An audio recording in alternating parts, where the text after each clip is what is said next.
নমস্কার বন্ধুরা, আমার একটা নতুন ভিডিওতে তোমাদের সবাইকে আবার ওয়েলকাম। আজকে বানিয়েছি ভেজ বিরিয়ানি। আর এটা বানানোর সাথে সাথে মনে হলো তোমাদের সাথে শেয়ার করি যে আমি কীভাবে বানিয়েছি। প্রথমে ভেজিটেবলসগুলোকে একটু কুসুম গরম জলে ভাপিয়ে নিয়েছি, ব্যাস। তারপর ওটাকে ভালো করে জলটাকে ঝরিয়ে নিয়েছি। তারপর এতে দিয়ে দিয়েছি 3 থেকে 4 চামচ মতো টক দই, জল ঝরানো টক দই, আর একটু 2 প্যাকেট বিরিয়ানি মশলা আর আদা বাটা।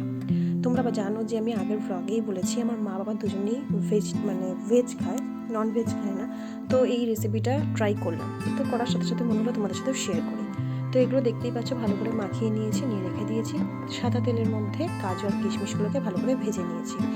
এরপর ওই তেলের মধ্যে আমি এই ভেজিটেবলসগুলোকে ভালো করে ফ্রাই করে নেব। আর ফ্লেমটা একটু বাড়িয়ে রাখবো ওভেনে, যাতে গলে না যায়, কিন্তু ভালোভাবে যাতে রান্নাটা হয়, সেদ্ধ হয় আর কি। ভাজাটা রেডি হয়ে গেলে এবারে আগে থেকে ভেজে রাখা কাজু কিশমিশটা এর সাথে অ্যাড করে দেবো। তার সাথে কাঁচা লঙ্কাগুলো অ্যাড করে দেবো, হালকা ঝাল ঝাল হয়। তো একটু বড় বড় করে রেখেছি, বেশি ঝাল হলে ভালো লাগবে না। তো এটা ভাজা হয়ে যেতে আমি তার আগে কিন্তু ভাতটাকে বিরিয়ানির ভাতটাকে রেডি করে নিয়েছি। তো গোটা গরম মশলা দিয়ে লবণ দিয়ে যেমন করে ভাতটা রেডি করে নিয়েছি। এটা রান্না হয়ে গেছে মোটামুটি। এবার এটাকে ভাতের সাথে মিশিয়ে দেবো। আর বিরিয়ানির প্রপার ফ্লেভারটা আনার জন্য দেখতেই পাচ্ছ, দুধের মধ্যে কেশরি আর মিঠা আতর মিশিয়ে নিয়েছি। এটা ভাতের সঙ্গে লাস্টে ছড়িয়ে সুন্দর করে সাজিয়ে নেব। ব্যাস, এবার এটাকে মিক্স করে নিলে আমার বিরিয়ানি রেডি।